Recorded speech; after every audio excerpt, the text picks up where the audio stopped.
उठो, जागो, प्राप्त करो, क्योंकि बेहतर नहीं बेहतरीन बनना है। तो मूलभूत प्रश्न आज ये है कि ये कोरोना की जो क्राइसिस चल रही है, इसकी रियलिटी क्या है भारत में, और क्या कोई कॉन्स्पिरेसी है, कोई षड्यंत्र है। मुख्यतः 3 प्रश्न हैं जिन्हें हमें समझना पड़ेगा। पहला, ये सेकेंड वेव भारत में क्यों आया।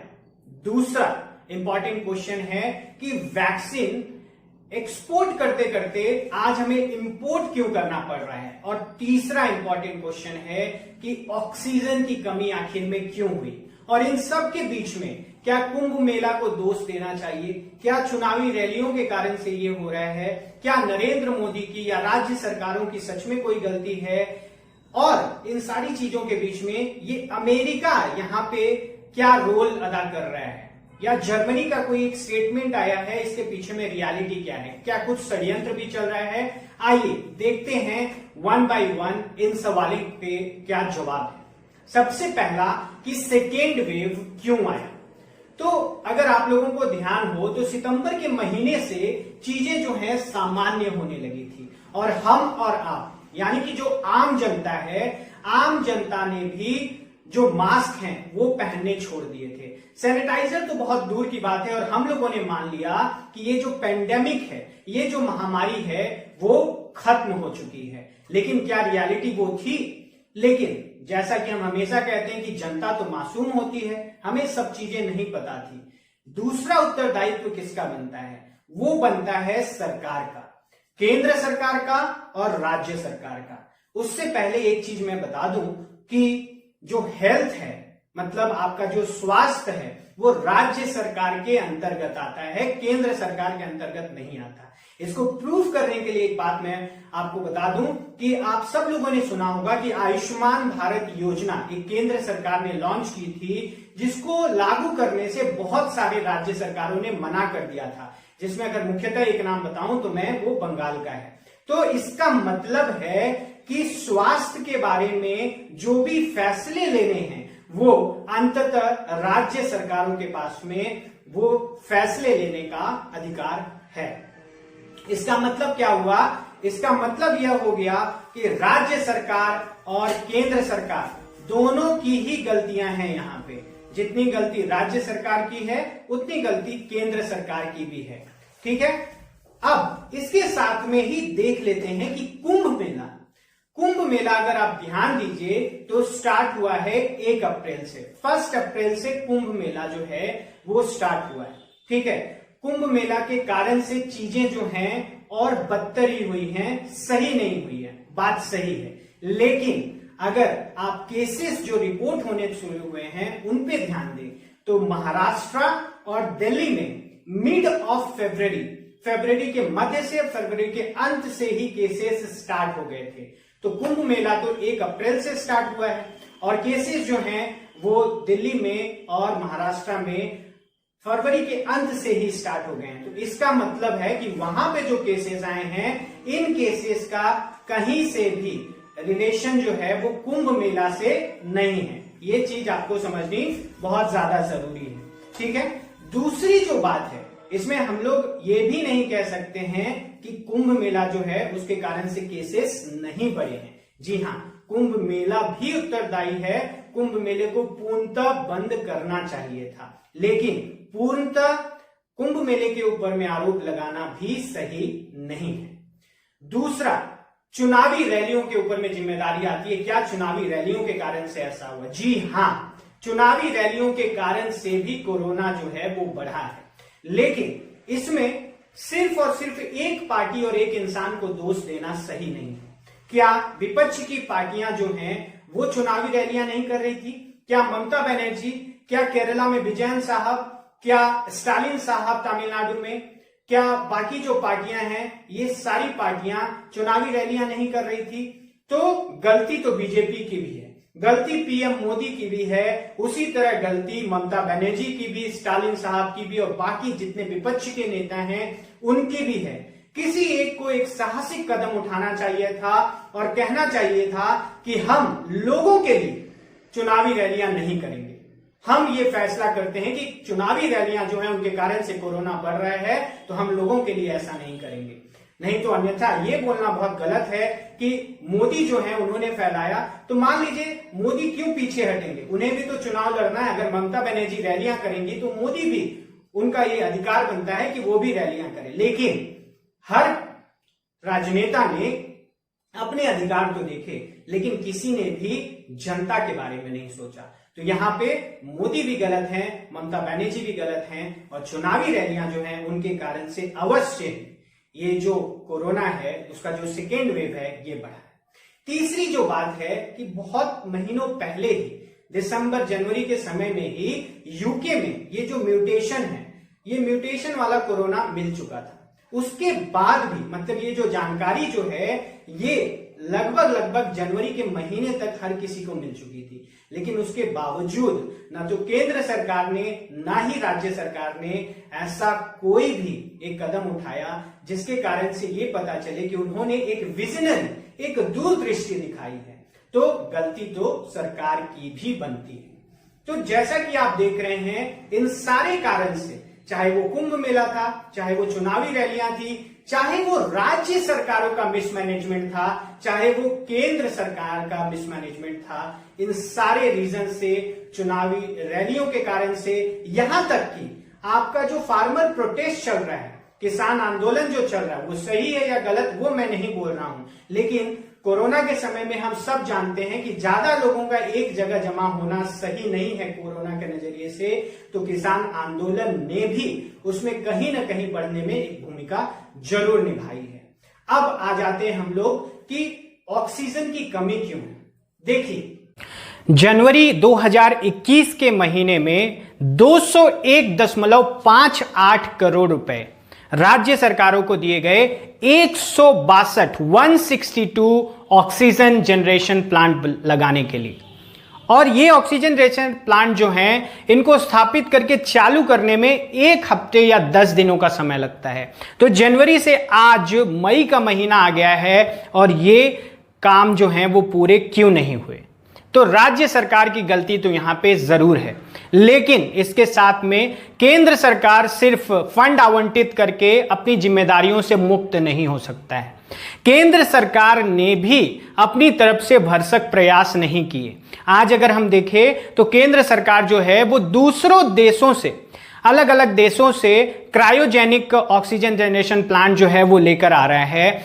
इंडियन एयर फोर्सेस की मदद से बहुत ही ज्यादा पैसा भी लग रहा है और बहुत ही कम समय में इन चीजों को किया जा रहा है, लेकिन ये चीजें पहले भी तो की जा सकती थी। थोड़ी सी विजन दिखानी चाहिए थी, थोड़ी सी दूरदृष्टि होनी चाहिए थी। न ही राज्य सरकारों ने दिखाया, न ही केंद्र सरकार ने दिखाया। और सबसे इंपॉर्टेंट पॉइंट जिसके कारण से ऑक्सीजन की कमी है भारत में, तो भूलिए मत, हमारी शिक्षा व्यवस्था और हमारी स्वास्थ्य व्यवस्था आजादी के समय से लगभग नगण्य के बराबर ही सुधरी है। हमारी स्वास्थ्य व्यवस्था कभी भी बेहतर नहीं थी। अगर आप लोगों को याद हो तो पिछले साल 2020 में जब इटली में मौतें हो रही थी, जब अमेरिका में मौतें हो रही थी, तो हम एक दूसरे से क्या बातें कर रहे थे कि जहां पे इटली में इतना अच्छा स्वास्थ्य के बारे में सब कुछ बनाया गया है, सारी संस्था बनाई हुई है स्वास्थ्य से रिलेटेड, वर्ल्ड क्लास हॉस्पिटल्स हैं, अमेरिका में इतनी अच्छी टेक्नोलॉजी है, टेक्निक है, लेकिन वहां पे मौतें हो रही हैं, तो इंडिया में क्या होगा। और आज वही रियलिटी 2021 में हमें ढूंढनी पड़ रही है। 2020 में भी हम लोगों ने ये कोशिश नहीं की कि हम कुछ बेहतर करें। हाँ, कुछ राज्य हैं जिन्होंने ऑक्सीजन प्लांट पे वर्क किया। आप उड़ीसा को देख लीजिए, उड़ीसा ने, जहां की बीजेपी की गवर्नमेंट नहीं है, उड़ीसा ने उसके बाद भी ऑक्सीजन प्लांट लगाए और आज वो केंद्र सरकार को मदद भी कर रही है। नवीन पटनायक साहब केंद्र सरकार को भी ऑक्सीजन दे रहे हैं, अपने राज्य को भी ऑक्सीजन दे रहे हैं। तो कुछ राज्यों में कुछ मुख्यमंत्रियों ने जिन्होंने ये देखा कि हाँ चीजें बेहतर हो सकती है, वहां पे उन्होंने बेहतर करने की कोशिश की है। लेकिन इन सारी चीजों के बीच में ये मत भूलिए कि राज्य सरकार की गलती तो है ही है, केंद्र सरकार की भी गलतियां हैं। उसने भी कोई गाइडलाइन उस हिसाब से नहीं लगाई और इस कारण से आज ऑक्सीजन की कमी भी हमें झेलनी पड़ रही है। अब आखिरी पॉइंट ये था कि वैक्सीन इंपोर्ट क्यों करना पड़ रहा है हमें, जो देश वैक्सीन एक्सपोर्ट कर रहा था। तो देखिए, इसमें सबसे बड़ी बात यह है कि ये किसी को अंदाजा नहीं था कि सेकेंड वेव जो है वो आएगी और इतनी बुरी तरह से उठा के हमें पटक देगी और इतनी सारी मृत्यु होंगी। ठीक है, तो ये तो सबसे पहले आपको फेस वैल्यू पे एक्सेप्ट करना पड़ेगा। ना तो राज्य सरकार ना तो केंद्र सरकार ने इसके बारे में सोचा था, और तभी हम वैक्सीन डिप्लोमेसी कर रहे थे। अब वैक्सीन डिप्लोमेसी क्यों करनी थी?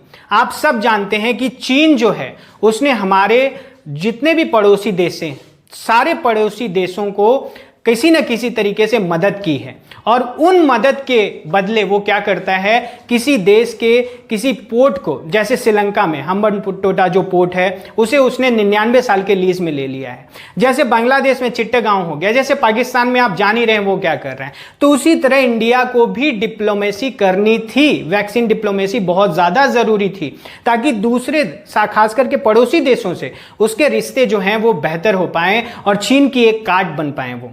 लेकिन ये शायद कुछ गलत एस्टिमेशन के कारण से सही नहीं हो पाया। दूसरी बात यह है कि अमेरिका के जो राष्ट्रपति हैं जो बिडेन, वो बाहर आते हैं और वो स्टेटमेंट देते हैं कि हम भारत को रॉ मटेरियल नहीं देंगे। थोड़ा सा इस पे ध्यान दीजिएगा, ये बहुत ही बड़ी स्टेटमेंट है कि हम भारत को रॉ मटेरियल नहीं देंगे। क्यों? क्योंकि अमेरिका फर्स्ट है, बहुत अच्छी बात है। लेकिन वही जो बिडेन अमेरिका में बनी हुई वैक्सीन देने को तैयार है भारत को। वही जो बिडेन अमेरिका की जो कंपनियां भारत में वैक्सीन बेचना चाहती है उन्हें नहीं रोक रहे हैं, वहां पे अमेरिका फर्स्ट नहीं कर रहे हैं। रॉ मटेरियल के लिए अमेरिका फर्स्ट है, लेकिन वैक्सीन के लिए अमेरिका फर्स्ट क्यों नहीं? अच्छा, वही जो बिडेन 2 दिन बाद, जब अजीत डोभाल साहब का उन्हें फोन चला जाता है, तो 2 दिन के बाद ही वही जो बिडेन ये बोलते हैं कि नहीं, मैं मानवता के लिए भारत को वो रॉ मटेरियल देने को तैयार हूं। तो ये 2 दिन में कैसा मानवता सीख गए, कौन सा मानवता का पाठ उन्हें अजीत डोभाल साहब ने पढ़ा दिया, ये तो जो बिडेन ही समझेंगे। लेकिन इसके बीच में एक गहराई है, मैं उस बात को समझाना चाहता हूं आप लोगों को। इसी के साथ जर्मनी के जो चांसलर हैं, वाइस चांसलर, जिनका मैसेज आया था, अगर आप लोगों ने ध्यान दिया होगा, एंजेला मर्केल का, उन्होंने कहा कि यूरोपियन देशों ने बहुत बड़ी गलती कर दी कि भारत को वर्ल्ड का फार्मेसी बनने का मौका दे दिया। ठीक है, ये जो स्टेटमेंट है इसकी गहराई को थोड़ा सा समझिए। G20 का जो समिट हुआ था, G20 के समिट में जिसमें कि यूरोपीय के सारे देश थे, फ्रांस था, अमेरिका, इन लोगों ने डिसाइड किया कि एक कोवैक्स चालू करेंगे। कोवैक्स क्या होगा? जिसके तहत जो देश वैक्सीन नहीं बना पा रहे उन देशों को ये वैक्सीन प्रोवाइड करेंगे। तो इसका मतलब क्या है? तकनीक भी इनकी रहेगी, पैसा भी इनका रहेगा, बाजार भी ये बनाएंगे, और कल जो प्रॉफिट होगा वो कमाएंगे।